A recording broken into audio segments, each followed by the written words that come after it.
അതിനുശേഷമാണ് ഞാൻ അറിയുന്നത് ഇവളെ കയ്യിലൊരു ബ്രേസ്ലെറ്റ് ഉണ്ടായിരുന്നു, അതെവിടെ പണയം വയ്ക്കുകയോ വിൽക്കുകയോ ചെയ്തിട്ടാണ് ഇവൻ പെട്രോൾ അടിക്കുന്നത്.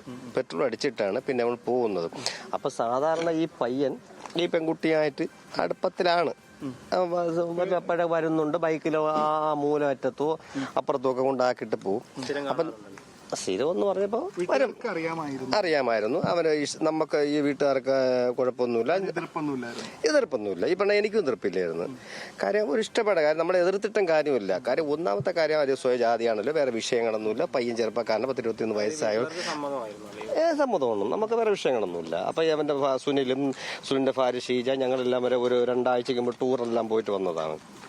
അപ്പോൾ വേറെ വിഷയങ്ങളൊന്നുമില്ല. അപ്പം ഞാൻ ചോദിച്ചെന്താ മക്കളൊരാത്തെന്ന് പറഞ്ഞു, കാര്യങ്ങളൊക്കെ പറഞ്ഞു.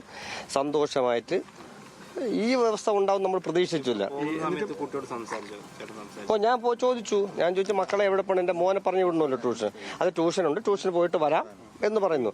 അപ്പൊ അത് കഴിഞ്ഞ് വണ്ടി ഞാൻ ഈ ഗ്ലാസ്സിൽ കൂടെ നോക്കുകയാണ് എൻ്റെ ബാക്കിലോട്ട്. അപ്പോഴാണ് ഈ ബൈക്കിൽ അവൻ വരുന്നുണ്ട്. അവിടെ വെച്ച് കേട്ട് കുറച്ച് കഴിഞ്ഞ് ബൈക്കിൽ കയറുന്നുണ്ട്. അവൻ കൊണ്ടുപോയി. പിന്നെ നമ്മളെ കാണുന്നില്ല. ഈ സമയത്തുണ്ടോ അനിയനോട് എന്തോ സംസാരിച്ചു? ഞാനോ? അല്ല, ഈ പ്രതിയായിട്ടുള്ള ആള് അനിയനോട് സംസാരിച്ചിട്ടുണ്ടായിരുന്നു. എന്തോ അത് ഞാൻ കണ്ടില്ല. ഈ 2 വളവുണ്ട്, ആ വളവിൽ വെച്ചാണ് നമ്മൾ കാണുന്നത്.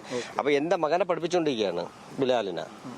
അപ്പൊ അതുകൊണ്ട് ചോദിച്ചത്. അപ്പൊ വേറെ നല്ല സ്നേഹമാണ്, നമ്മളുമായിട്ട് നല്ല അടുപ്പത്തിലാണ് പെങ്കൊച്ചു. ഇപ്പൊ നമുക്ക് അറിയില്ലല്ലോ. അപ്പൊ ഈ ബന്ധമുണ്ട്, ഈ ബന്ധം നമുക്കറിയാം, നമുക്ക് വിവാഹം കഴിച്ചു കൊടുക്കാം. അപ്പൊ ഈ പയ്യന്റെ കുടുംബസമേതം ഗൾഫിലാ.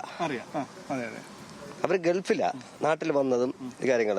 അപ്പൊ ഈ മറ്റേ ലഹരി പദാർത്ഥങ്ങളൊന്നും ഞങ്ങളുടെ അറിവിലൊന്നും കാണുന്നില്ല. ഇനി രഹസ്യമായിട്ടുണ്ടോന്ന് വെച്ചാൽ നമുക്കറിയത്തില്ല. സംസാരിച്ചിട്ടുണ്ട്. ഇത് ഈ അവസ്ഥയിൽ സംസാരിച്ച ജംഗ്ഷനിൽ നിൽക്കുമ്പോഴത്തേക്ക് ഒരു ദിവസം വെഞ്ഞാറുടി ജംഗ്ഷനിൽ അമാര ബേക്കറിയിൽ അവിടെ ബുള്ളറ്റിൽ വന്നപ്പോൾ ഞാൻ സംസാരിച്ച കാര്യങ്ങളൊക്കെ പറഞ്ഞു. വേറെ കാര്യങ്ങളൊന്നുമില്ല, അവിടെ സുഖം തന്നെ, അങ്ങ് പോയി. വേറെ വിഷയങ്ങളൊന്നുമില്ല. നല്ല നീറ്റ് പയ്യനാണ്. പിന്നെ നമുക്കറിയില്ല ഇതിന്റെ വ്യവസ്ഥ എന്താണെന്ന്. പിന്നെ സാമ്പത്തികപരമായിട്ട് എന്തെങ്കിലും ഉണ്ടെങ്കിലേ ഉള്ളൂ. അപ്പൊ അവളിവിടെ കിടന്നുറങ്ങുകയാണ്. അപ്പം ഇവൻ പാങ്ങോട്ട് അവൻ്റെ വാപ്പന്മാരവിടുത്തെ എന്തോ പ്രശ്നം ഉണ്ടാക്കിയതിന് ശേഷമാണ് അവരെ കൊച്ചാപ്പായം കൊച്ചുമ്മ എസ്എംപുരത്തെന്നുള്ള സ്ഥലത്ത് പോയിട്ടാണ് ഇവിടെ വരുന്നത്. പക്ഷെ ഇത് എൻ്റെ കൊച്ചിനറിയില്ല, എൻ്റെ കുട്ടിക്കത് അറിയില്ല. അറിയാതെയാണ് കുട്ടി പോകുന്നത്. ബന്ധമാണല്ലോ, അങ്ങനെ എല്ലാം ദൈവം നിശ്ചയല്ല, എന്താ പറയാൻ പറ്റും.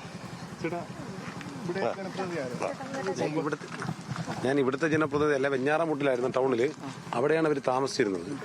അവിടെ വിറ്റാണ് മുന്നോട്ട് താമസം മാറുന്നത്. അപ്പം ഞാൻ ഇതുമായി ബന്ധപ്പെട്ട് ഇപ്പം അവരെ വീടുമായി സംസാരിച്ചു. അപ്പോൾ ഈ കുട്ടിയുടെ പിതാവ് സുഖമില്ലാതെ ഇപ്പോൾ ഹോസ്പിറ്റലിലേക്ക് കൊണ്ടുപോയി. മാതാവിനെ കണ്ടു. അപ്പോൾ ആ കുട്ടിയോട് ഇപ്പോൾ സംസാരിക്കാൻ പറ്റുന്നൊരു മാനസികാവസ്ഥയല്ല. ഞാൻ ആ കുട്ടിയുടെ ഉമ്മയുടെ വാപ്പയുമായി സംസാരിച്ചു. അപ്പം അവർക്കൊന്നും ഇതിനെക്കുറിച്ച് വലിയ ധാരണയില്ല. അനിയനോട് ഞാൻ സംസാരിച്ചില്ല. നിങ്ങളാരൊക്കെ ഇവിടെ ചോദിച്ച് സംസാരിച്ചപ്പോഴത്തേക്ക് ഇങ്ങനെ ചെറിയ ബന്ധങ്ങളുണ്ട് എന്നാണ്, ഈ കുട്ടിയും ഈ പയ്യനുമായി ബന്ധമുണ്ട് എന്നാണ് ആ പയ്യൻ പറഞ്ഞത്. അവരുടെ മാനസികാവസ്ഥ ഇങ്ങനെ നിൽക്കുന്നത് കൊണ്ട് നമുക്ക് പൂർണ്ണമായി അവരോട് ആ കാര്യങ്ങളൊന്നും സംസാരിക്കുന്നതിനുള്ള ബുദ്ധിമുട്ടുകളുണ്ട്. ഉണ്ടായി. അതെ, ഞാനത് ഇടപെടാനുണ്ടായെന്ന് പറഞ്ഞാൽ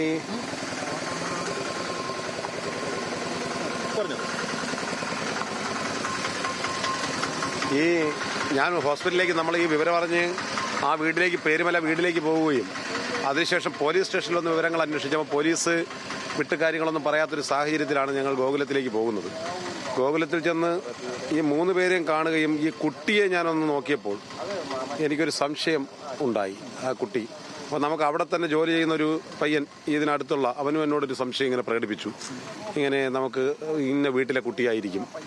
അപ്പോൾ തന്നെ ഞാൻ ആ നിമിഷം തന്നെ അവിടെ നിന്നുകൊണ്ട് ഇവിടുത്തെ പഞ്ചായത്ത് മെമ്പറെ വിളിച്ച് വിവരം പറയുകയും ഇങ്ങനൊരു സംഭവമുണ്ട്, നിങ്ങൾ അറിഞ്ഞോ എന്ന് ചോദിച്ചാൽ പറഞ്ഞില്ല, അറിഞ്ഞിട്ടില്ല, നിങ്ങൾ രഹസ്യമായി ഒന്ന് അന്വേഷിക്കണമെന്ന് പറഞ്ഞ് അദ്ദേഹം വന്ന് ഇവിടെ ഒരു അന്വേഷണം നടത്തിയാണ് കുട്ടി ഇവിടെ ഇല്ലെന്നും കുട്ടി ട്യൂഷൻ പഠിപ്പിക്കാൻ പോയതിനു ശേഷം വന്നിട്ടില്ല എന്നുമുള്ള വിവരം ഇവിടെ നിന്ന് കിട്ടുന്നത്.